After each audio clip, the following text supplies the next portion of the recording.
میں مفتی خرم اقبال رحمانی صاحب کی طرف بڑھوں گا۔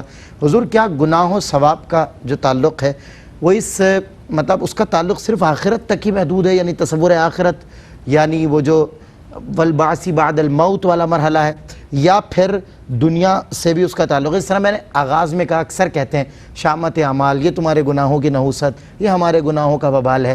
کیا فرماتے ہیں، دنیا سے بھی تعلق ہے گناہ و ثواب کا، لین دین کا، یا اس کے آلٹرنیٹ؟ بسم اللہ الرحمن الرحیم والصلاة والسلام علی رسولہ الکریم، اما بعد۔ قرآن مجید فرقان حمید کی آیات بینات میں اگر ہم غور کریں تو ہمیں بارہا گزری ہوئی قوموں کے قصے نظر آتے ہیں، اور ان پر اللہ سبحانہ و تعالی نے عذاب نازل کیا۔ تو وہ عذاب جو نازل ہوا وہ دنیا میں ہی عذاب ان پہ نازل ہوا، وہ نیست و نابود کر دیے گئے۔ صحیح، اپنے گناہوں کی وجہ سے۔ اور کیوں ہلاک و برباد کیے گئے؟ یقیناً اپنی شامت اعمال کی وجہ سے۔ تو یہاں یہ جو میں نے آپ سے بات کی، اس کے بتانے کا مقصد صرف یہ ہے کہ بحیثیت مسلمان ہمارا عقیدہ تو یہی ہے کہ ہم نے مرنے کے بعد دوبارہ اٹھایا جانا ہے، اپنے رب کی بارگاہ میں حاضر ہونا ہے، اور جو کچھ ہم نے اس دنیا میں کیا اس کا ہمیں حساب دینا ہے، اور اس پر اللہ رب العزت کی بارگاہ سے ہمیں جزا بھی ملے گی، اور اگر ہم نے اس کی نافرمانی کی ہے تو اس پر ہمیں جہنم کا سامنا بھی کرنا پڑ سکتا ہے۔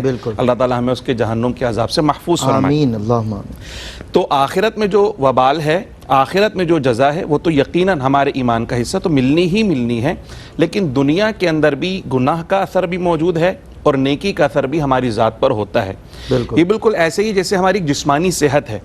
اس جسمانی صحت کے اندر جب ہم اچھے ماحول میں، صاف ستھرے ماحول میں رہیں گے تو ہماری طبیعت پر اس کا اثر پڑتا ہے، اور اگر ہم گندے پراگندہ ماحول کے اندر رہیں، بدبودار ماحول میں رہیں، صحت کو نقصان پہنچانے والے ماحول میں رہیں، تو یقیناً ہماری صحت پر بھی اس کا اثر پڑتا ہے۔ اسی طرح بالکل ہماری ایک روحانی صحت ہے، اور اس روحانی صحت کے متعلق ہمیں التزام، یہ حکم ملا ہے ہمیں کہ ہم نے اس کو حفاظت کرنی ہے۔ جب اس کے اثرات کی طرف دیکھتے ہیں تو اللہ سبحانہ و تعالی نے ایک جگہ ارشاد فرمایا، یا ایھا الذین آمنوا اتقوا اللہ وکونوا مع الصادقین، ایمان والو اللہ کا تقوی اختیار کرو اور سچوں کے ساتھ ہو جاؤ۔ یہ ساتھ ہو جانے کا مطلب کیا ہے؟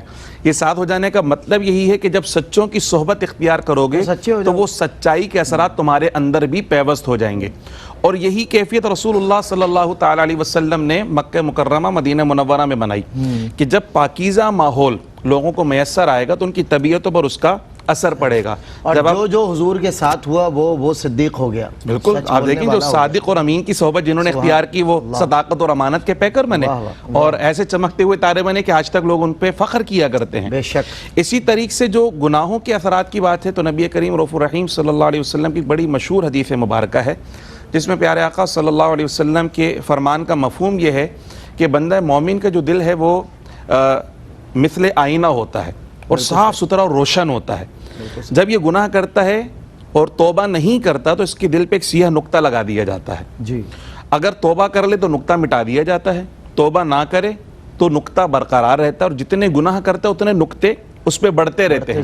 اور ایک وقت ایسا آتا ہے، ایک وقت ایسا آتا ہے کہ گناہوں کی کثرت کی وجہ سے اس کا پورا دل سیاہ ہو جاتا ہے، اور جب وہ دل سیاہ ہو جاتا ہے تو سرکار نے فرمایا اس میں مہر لگا دی جاتی ہے، اب یہ نصیحت قبول نہیں کرے گا۔ تو یہی کیفیت اللہ سبحانہ و تعالی نے قرآن مجید فرقان حمید کے اندر بھی ارشاد فرمائی۔ چونکہ آپ قرآن پاک کی آیت پڑھنے لگے تو ہم چاہیں گے اس میں کوئی انٹرپشن نہ ہو، اور اس کو ڈیٹیل میں سنیں انشاءاللہ۔ ایک بریک، اور بریک کے بعد قرآن اور گناہ و ثواب، اس کا تصور کیا ہے؟ دنیا تک اس کا تعلق ہے یا آخرت؟ ہم کہتے ہیں نا کہ صرف آخرت تک ہی اس کا تصور، وہیں سزا و جزا ہے، لیکن دنیا میں اس کے اثرات کیا ہیں؟ بہت خوبصورت آغاز کیا ہے مفتی صاحب نے، علامہ صاحب نے بہت آغاز میں خوبصورت تمہید باندھی۔ بریک کے بعد انشاءاللہ اس پر مزید بات کریں۔ جی، خوش آمدید ناظرین، ایک مرتبہ پھر آپ کا خیر مقدم ہے پروگرام روشنی میں۔ آج قرآن اور گناہ و ثواب کو ہم سمجھنا چاہ رہے ہیں کہ یہ تصور ثواب کے ملنے کا یا گناہ کے بدلے کا یہ ہے کیا، اور قرآن کی آیت پر تھے مفتی خرم اقبال رحمانی صاحب، تو وقفہ ہوا۔ مفتی صاحب آپ آیت پڑھ رہے تھے۔ جی، اللہ سبحانہ و تعالی نے قرآن مجید میں ارشاد فرمایا، فَلَا تَقْعُدْ بَعْدَ الذِّكْرَىٰ مَعَ الْقَوْمِ الظَّالِمِينَ۔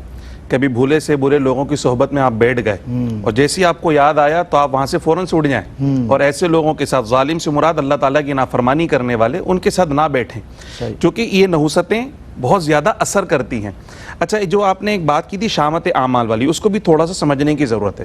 بلا شبہ نیک اعمال سے برکتیں ہوتی ہیں، جیسے ہم بہت سارے ساتھی ہمارے، ہم سب چاہتے ہیں کہ رزق میں برکت ہو، عمر میں برکت ہو، اور اس کے لیے بہت سارے وظائف کرتے ہیں۔ اور دیکھیں نا، کسی کا کاروبار بہت زیادہ چل جائے تو اس سے متعلق لوگ یہ کہتے ہیں یار بڑا ایماندار ہے، اس لیے اس کو اتنی اللہ نے برکت عطا. بلا شبہ ان کے اثرات ہوتے ہیں، لیکن میں اس کی رزق میں جب برکت کے لیے وظیفوں پہ بہت زیادہ زور ہوتا ہے نا، ایک بہترین وظیفہ جو حضور نے ارشاد فرمایا، عمر میں برکت کا، رزق میں برکت کا، فرما اپنے ماں باپ کے ساتھ اچھا سلوک کرو، رزق کے اندر بھی برکت ہوگی، عمر کے اندر بھی برکت ہوگی. کیا بات ہے، بلکہ ایک یہ جگہ وظیفہ ہے جی بلکہ ایک جگہ تو چیلنجنگ حضور نے فرمایا، جو چاہتا ہے کہ عمر میں برکت ہو اپنے ماں باپ کے ساتھ حسن سلوک کر کے دیکھے. کیا بات ہے، رشتہ داروں کے ساتھ حسن سلوک کر دیکھے. کیا بات ہے. ہم تسبیح پڑھنے کے لیے تو بہت ماہر اچھی ہیں، بات مگر مزہ آیا. اچھے حسن سلوک کے لیے ہم تیار نہیں ہیں. تو اس سے پتہ چلا اچھا میں سمجھا نہ جانے آپ کون سا اسم بتائیں گے، کون سی آیت کا ورد بتائیں گے، لیکن کیا خوبصورت بات آپ نے بخدا ہم یہی کرنا چاہتے ہیں، اپنے عمل کو تبدیل کرنا نہیں چاہتے.